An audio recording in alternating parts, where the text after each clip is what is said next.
നമ ശിവായ. ജഗത് ജനനി മാതാ അമൃതാനന്ദമയി. സുധാമണി 10ാമത്തെ വയസ്സിൽ 5ാം ക്ലാസ്സിൽ പഠിത്തം ആരംഭിച്ചെങ്കിലും അത് ഏറെ നീണ്ടുപോയില്ല. വീട്ടുജോലി തീർന്നിട്ട് പള്ളിക്കൂടത്തിൽ പോകാൻ പറ്റാതായി. 5ാം ക്ലാസ്സിൽ 4-5 മാസം പോയ ശേഷം സ്കൂളിൽ പോക്ക് അവസാനിച്ചു. കുഞ്ഞിൻ്റെ പഠിപ്പ് മുടങ്ങാനുള്ള ബാഹ്യ കാരണം വീട്ടിലെ ജോലി കൂടുതൽ ആണ് എന്ന് സ്പഷ്ടമാണ്. സ്വയം വീട്ടുജോലികളെല്ലാം ഏറ്റെടുത്തും കൊണ്ട് സഹോദരങ്ങളെ പഠിക്കാൻ സഹായിക്കുക എന്ന ത്യാഗത്തിൻ്റെ മാർഗമാണ് സുധാമണി സ്വീകരിച്ചത്. ബുദ്ധിയുടെയും ഓർമ്മശക്തിയുടെയും പരിശ്രമത്തിൻ്റെയും കാര്യത്തിൽ അദ്വിതീയയായ സുധാമണി വിചാരിച്ചിരുന്നെങ്കിൽ ലൗകികമായ എത്ര വലിയ ബിരുദങ്ങളും സ്ഥാനമാനങ്ങളും നേടുക തുലോം നിസ്സാര കാര്യമായിരുന്നു.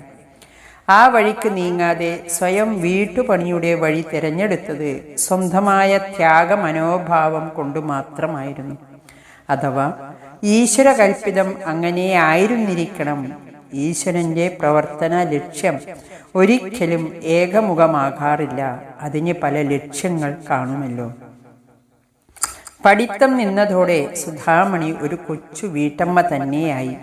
വെളുപ്പിന് എഴുന്നേൽക്കണം, ഇല്ലെങ്കിൽ എഴുന്നേൽപ്പിക്കാൻ ദമയന്തി അമ്മയ്ക്കറിയാം. എഴുന്നേറ്റാൽ ഉടൻ തുണ്ടു തല്ലണം, പിന്നെ മുറ്റമടിക്കണം, അടുക്കളപ്പണിയൊക്കെ ചെയ്യണം.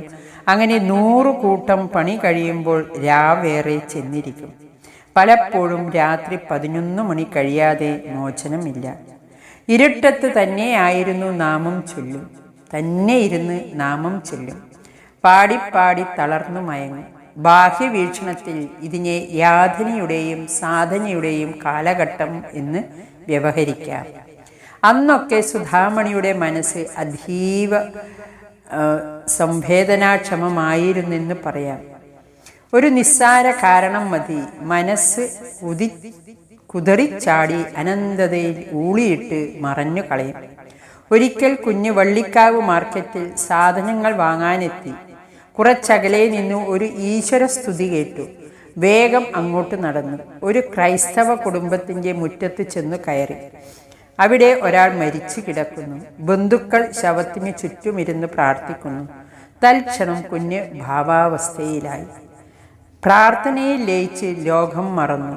സമാധിമഗ്നയായി നിന്നു. സമയം പോയതറിഞ്ഞില്ല.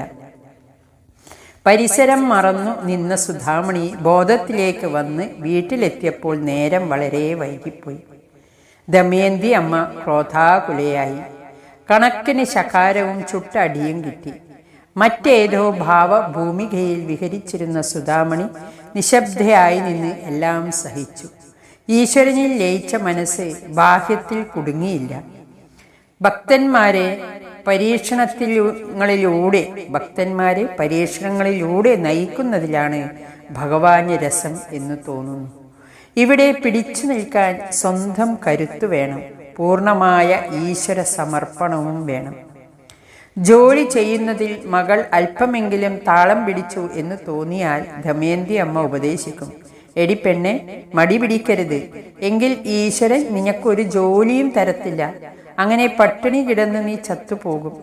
അത് കേട്ടതു മുതൽ സുധാമണി നിഷ്കളങ്കതയോടെ പ്രാർത്ഥിക്കാൻ തുടങ്ങും. കണ്ണാ, എനിക്ക് ജോലി തായേ, എനിക്ക് നിന്റെ ജോലി തായേ. ഭഗവാൻ ആ പ്രാർത്ഥന കേട്ടു എന്ന് കാലം തെളിയിച്ചു. ദുഃഖിതർക്ക് ആശ്വാസം നൽകുന്നതിലൂടെ കൃഷ്ണനെ സേവിക്കുവാൻ സുധാമണി ജീവിതം ഒഴിഞ്ഞുവയ്ക്കുകയാണുണ്ടായത്. അങ്ങനെ കൃഷ്ണന്റെ ജോലി തന്നെ കിട്ടി. ഈശ്വരനോടുള്ള ഒരു നല്ല പ്രാർത്ഥനയും പാഴാവുകയില്ല. ഈ വീട്ടുജോലികളെല്ലാം മുടക്കം കൂടാതെ 10 വർഷത്തോളം ചെയ്തുവെങ്കിൽ അതുതന്നെ ആ കുട്ടിയുടെ അസാധാരണത്വത്തിന് മതിയായ തെളിവാണ്. ഇത്രയധികം ക്ഷമയും ത്യാഗവും സഹനശക്തിയും എവിടെ കിട്ടും?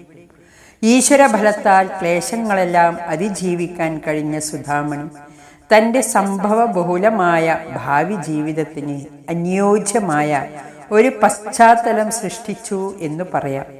ഭക്തി നിർഭരമായ ഹൃദയം, കർമ്മനിരതമായ ശരീരത്തിൻ്റെ ക്ലേശങ്ങളെ ധീരതയോടെ സഹിക്കുകയാണുണ്ടായത്.